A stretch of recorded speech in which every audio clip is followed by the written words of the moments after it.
Okay, tonight we're in Mosiah chapter 21. And it came to pass that Limhi and his people returned to the city of Nephi, and began to dwell in the land again in peace. And it came to pass that after many days the Lamanites began again to be stirred up in anger against the Nephites, and they began to come into the borders of the land round about. Now they durst not slay them, because of the oath which their king had made unto Limhi, but they would smite them on their cheeks, and exercise authority over them, and began to put heavy burdens upon their backs, and drive them as they would a dumb ass. Yea, all this was done, that the word of the Lord might be fulfilled. All right, so after the end of the previous chapter, as we had said, when the kings had talked, and so they went back to their own land, and now it says that the Limhi and his people returned to the city of Nephi. All right, so but now remember, they're in bondage. Okay, so I mean, the original deal was that they would be permitted to live there, and as long as they paid a very high tax to the king of the Lamanites, like half of what they made, and basically would not leave that city. All right, so that was the deal, and the king of the Lamanites, his part of the deal was, we won't kill you. Right, so that was the arrangement. So now as they're there, right, as you can see that the Lamanite guards, they're guarding them, right, and so they're wishing that they could have a battle with them. They say, well, the king promised that we wouldn't kill them, so I guess we can't be killing them, right? So we'll just smack them around a little bit, right? As you can see there in verse 3, I think it was. It says they would smite them on their cheek and exercise authority over them, and put heavy burdens on their backs, and kind of working real hard. All right, so this is what they were doing. So because that was their job to guard them, right? But so they were able to take advantage of their position in order to do that, because the Nephites couldn't do anything, right? They couldn't leave. They couldn't really fight back. If they would fight, then that would be cause for a battle. And Lamanites had a big army, so they were trapped. All right. Now in verse 4 it says, all this was done that the word of the Lord might be fulfilled. This was part of what Abinadi has said, right? That basically, because you remember who these people were. These were the Nephite people, who were the people of King Noah, who were supportive at the time of what King Noah was doing.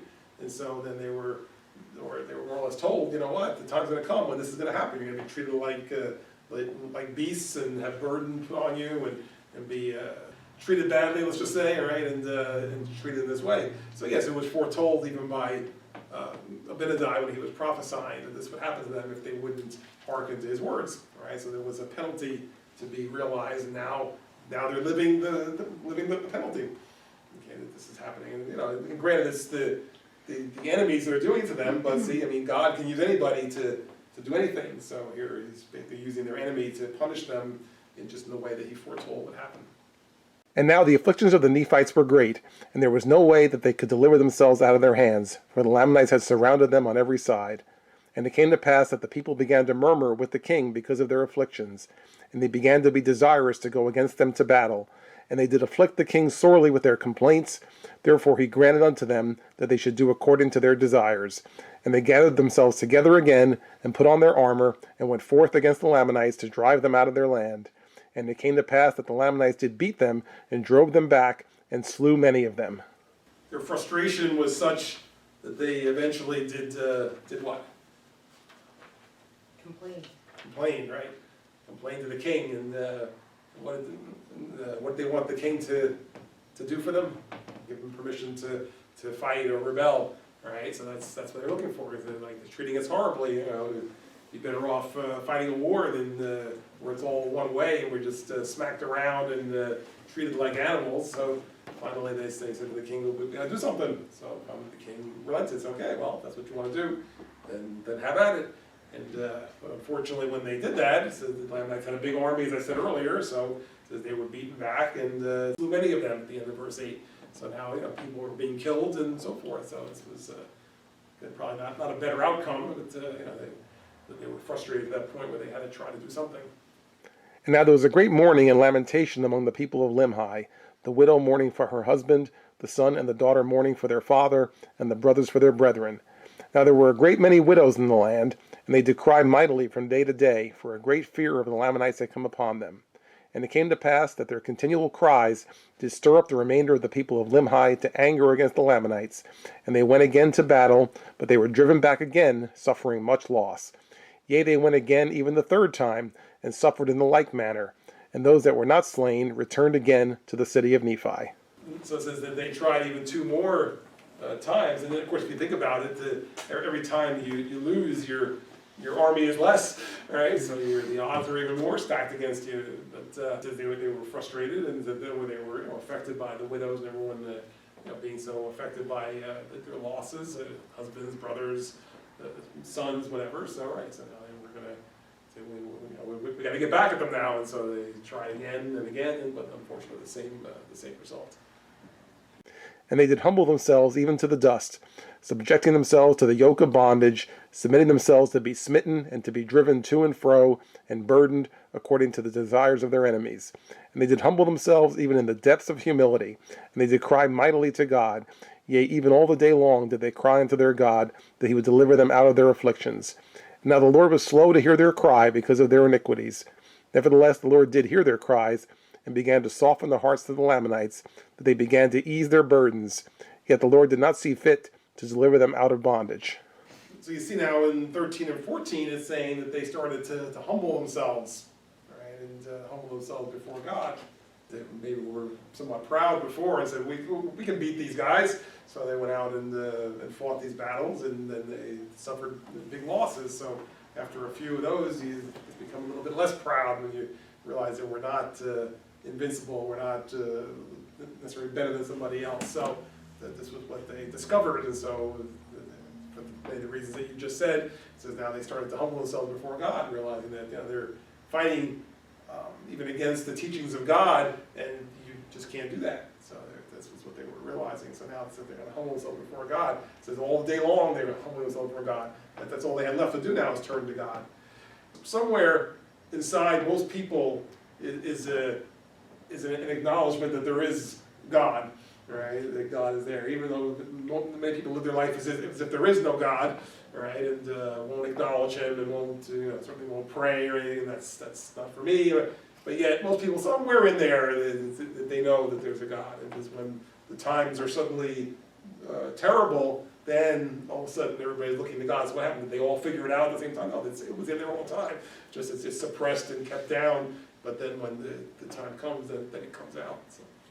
So anyways, that's what you see here. It says that now they're humbling themselves here before God after all this time of not really having much relationship with Him, right? And so now, as soon as they did that, then all their prayers were answered, right? It says in 15, it says the Lord was slow to hear their cry because of their iniquities, right? I mean, it's, basically let them understand that we offended God here, so we need to. We need to really show that we're sincerely going to change. Not that I need something. Okay, God, bring it now, and then we're good, right? But rather that He says He was slow to hear their cries, but He did hear them, as it says there, right? He didn't say He turned a deaf ear, because He says He began to soften the hearts of the Lamanites to begin to ease their burdens, right? So these burdens that they were carrying that had them so frustrated that they were willing to go fight against a huge army. Now that this was getting a little bit easier, so that He started to lift their burdens that way. It says, but He didn't totally take them out of bondage or anything, but at least He made it easier to go from day to day. And it came to pass that they began to prosper by degrees in the land, and began to raise grain more abundantly, and flocks and herds, that they did not suffer with hunger.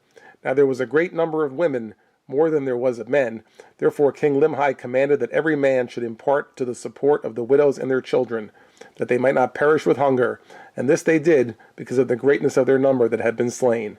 Now the people of Limhi kept together in a body as much as it was possible, and secured their grain and their flocks. Okay, so you can see that how these prayers were answered. Okay, in 16 says they began to prosper by degrees in the land, so that suddenly, I guess, they're planting things that was a little more fruitful, right? They were growing more grain. Their flocks were doing better, so that they had enough to take care of themselves. So it wasn't they were starving. And even after giving away half of what they had made to the Lamanites, they still had enough to support themselves. And on top of that, so they even had enough to give to those who were in need amongst themselves, because they were acknowledging that they've got all these widows now. So I guess typically it was the men who did whatever it was to earn money or to raise the flocks or whatever. So it says, well, we need to share with those families that are now left without a man in the house because of what happened in our little battles here. So it says they were helping to get the widows and those families as well. Right? So, they were trying to do what was right now. So instead of being angry at their situation, so let's make the best of it. God is blessing them with an increase in abundance, even enough for themselves and to share with those who had less. And the king himself did not trust his person without the walls of the city, unless he took his guards with him, fearing that he might by some means fall into the hands of the Lamanites. And he caused that his people should watch the land round about, that by some means they might take those priests that fled into the wilderness, who had stolen the daughters of the Lamanites, that had caused such a great destruction to come upon them. For they were desirous to take them, that they might punish them, for they had come into the land of Nephi by night, and carried off their grain, and many of their precious things. Therefore they laid wait for them. As it's describing, how they're living now, at the same time, remember that they're living in this city that's surrounded by the enemy, that they have their guards there guarding the gates of the city. So it says that the king wouldn't even leave the walls of the city without having his own guards surrounding him, because he didn't know what might happen with the enemy. Right? So this was the way that they were living. Right? But now at the same time, these pesky priests were still hanging out there somewhere.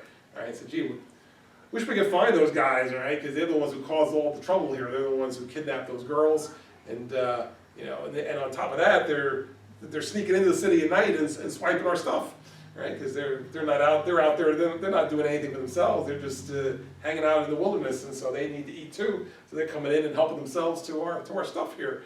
So not only did they cause a war, but now they're even robbing us of the things that we're growing. So yeah, wish we could find those guys, right? We'd have a few things to say to them. So this is the situation that they were living in here. And it came to pass that there was no more disturbance between the Lamanites and the people of Limhi, even until the time that Ammon and his brethren came into the land. And the king, having been without the gates of the city with his guard, discovered Ammon and his brethren, and supposing them to be priests of Noah, therefore he caused that they should be taken and bound and cast into prison. And had they been the priests of Noah, he would have caused that they should be put to death. But when he found that they were not, but that they were his brethren, and had come from the land of Zarahemla, he was filled with exceeding great joy. We've kind of come full circle now, right? That those of you who remember the earlier chapters of Mosiah, right? It started here. See, it started with Ammon leaving the land of Zarahemla. Okay, here's Zarahemla over here, and the king had just turned over. King Benjamin turned over the kingdom to King Mosiah, his son, and then Ammon was sent on this mission with some men to go out and find these people out here.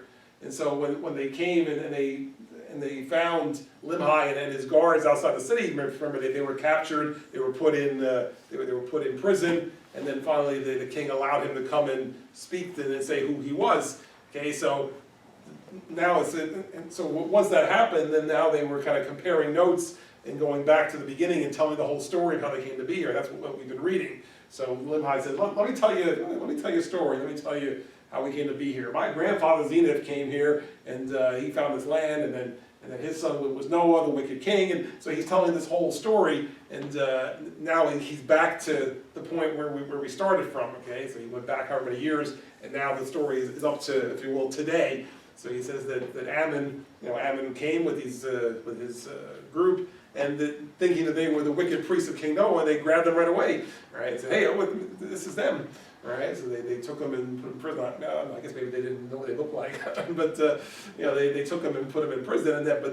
And it says if they had been them, it says they would have killed them. Right, they would have put them to death after all the trouble that they gave them. Right, but instead they discovered that they were in fact their brethren from the land of Zarahemla. So they were now excited that hey, these guys came and found us because we're stuck here in bondage, and Ammon and his men are coming from a place where the Nephites are free. This may be a good thing. It could be an answer to our prayers. Okay, so this is so that's why they were excited. So it casts a little more light on why Limhi and his people acted as they did when Ammon showed up. Because back at the beginning, it didn't give that much detail. It just said at first they were going to kill them, and then they were excited when they found out who they were, right? But then it said, let me tell you a story, and the story now tells us why they reacted the way they did. First they thought they were the wicked priests, and then when they found out they weren't, they were from the free land of Zarahemla. Okay, this is cool. God's answering our prayers here. Now King Limhi had sent, previous to the coming of Ammon, a small number of men to search for the land of Zarahemla, but they could not find it, and they were lost in the wilderness. Nevertheless, they did find a land which had been peopled, yea, a land which was covered with dry bones, yea, a land which had been peopled and which had been destroyed. And they, having supposed it to be the land of Zarahemla, returned to the land of Nephi, having arrived in the borders of the land not many days before the coming of Ammon. And they brought a record with them, even a record of the people whose bones they had found, and it was engraven on plates of ore. And now Limhi was again filled with joy on learning from the mouth of Ammon that King Mosiah had a gift from God, whereby he could interpret such engravings. Yea, and Ammon also did rejoice. He's telling them a little story about some of the people that they sent out, all right, and they sent out a group of men to look for the land of Zarahemla. And then, actually, I think he did mention that back in the earlier chapters also, so he's recounting that at this point. But so they were here, and they knew that there was Nephites here, so they said, well, we'd love to find this land, because we'd love to get out of this land. So they had sent some men to try to find it, right? But instead of finding this, they stumbled upon some other land, some other, a city. Okay, they didn't find any living people. They just found the bones of people who used to live there. So I guess at first they thought, well, maybe this was Zarahemla and everybody died, right? But it wasn't Zarahemla. It was some other city that was just there, and all the people had died. And all that was left was their bones. In fact, it calls them dry bones, which means they were there for a long time. Because in fact, they were there for a long time. They were there for probably a couple thousand years, right? So they discovered an old ruined city, right? But here they picked up a record of those people that was left there, which was some plates, some gold plates that had writing on them, right, or engravings on them. Now they couldn't understand what the engravings meant, but they said this is good. This would be a record of these people, and so it would be great if we would know what this said, right? But none of us can read it. So then that's when they were talking to Ammon about it. Ammon said, I know somebody who could read it. He says King Mosiah was known as a seer, and I bet he can interpret this, and he can tell us what it says. So that's another reason why they were excited. Now we got to get back to King Mosiah so we can find out what's written on these gold plates that we found here. Okay, now having said that, do you know who the people were, who the dry bones were from? That's what we refer to as the Jaredite people, right? And which was a group of people that came over about the time of the Tower of Babel, so about 2,000 years earlier. They came to this land, and then they eventually died out.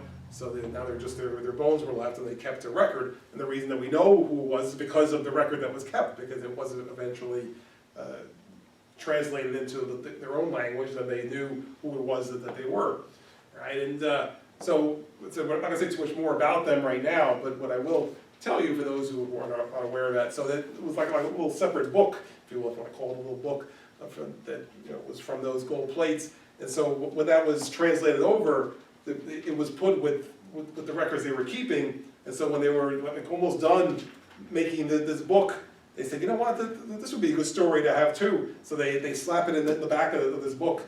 And so it's in here. It's what's known as the Book of Ether, right, which is the next to last book in the Book of Mormon, right, just before the closing comments of Moroni, right? So the Book of Ether represents what's on those gold plates and tells the story of the people from 2,000 years earlier. So almost like an appendix to the book. Okay, so like I said, I explain that now because when we get up to that point, at some point it'll seem out of place because it's not in the storyline, right? The story will be up to 300 AD, and suddenly we're back to 2000 BC, right? Because it was this book or these plates that they found right at this time, when that was translated, that was put at the end of the book. Yet Ammon and his brethren were filled with sorrow because so many of their brethren had been slain, and also that King Noah and his priests had caused the people to commit so many sins and iniquities against God. And they also did mourn for the death of Abinadi, and also for the departure of Alma and the people that went with him, who had formed a church of God through the strength and power of God, and faith on the words which had been spoken by Abinadi. Yea, they did mourn for their departure, for they knew not whither they had fled. Now they would have gladly joined with them, for they themselves had entered into a covenant with God to serve him and keep his commandments. You can see how some of the attitudes have changed by now, right? That a lot of it was probably for the reasons we said tonight. They were humbled because of all their defeats and hardships that they were bearing, right? So they were humble before God, and they were more looking to God. And so, so things were changing a little bit now. They had some blessings of God even in their bondage. And now Ammon shows up with now a glimmer of hope. Maybe we can actually get out of here at some point, right? So as they rehearse the story, now it says, now they start to think about some of the things that have happened that weren't so good. And this is they're mourning all different things, right? They're thinking about, well, I mean, obviously everybody who was killed, but then even they think about how we watched while the king put the prophet to death, the prophet Abinadi, right? We watched while that happened and didn't stop him from doing that. And then the priest Alma, who was one of us, winds up having to run away because the king was going to kill him. And then he goes off and starts a church and takes all those people away with him. Some 400 or more people that kind of disappeared then and went off somewhere else, right? So, and they're actually saying now, gee, I wish we could be with them, right? Because we would love to now be with them in that kind of a group. Because it says at the end of verse 31, it says, for they themselves had entered into a covenant with God to serve him and keep his commandments, all right? Because now in recognizing God, they said, yeah, we want to serve God too. And here was this Alma who was baptizing people and teaching about God, and now he's off somewhere, we don't even know where. So we wish he was here, so maybe we could all have a church together, right? So they're thinking through these things, but because now they're looking more to God, so they're thinking a little more clearly now, as perhaps they should have been in the first place. And now since the coming of Ammon, King Limhi had also entered into a covenant with God, and also many of his people, to serve him and keep his commandments. And it came to pass that King Limhi and many of his people were desirous to be baptized, but there was none in the land that had authority from God. And Ammon declined doing this thing, considering himself an unworthy servant. Therefore they did not at that time form themselves into a church, waiting upon the Spirit of the Lord. Now they were desirous to become even as Alma and his brethren, who had fled into the wilderness.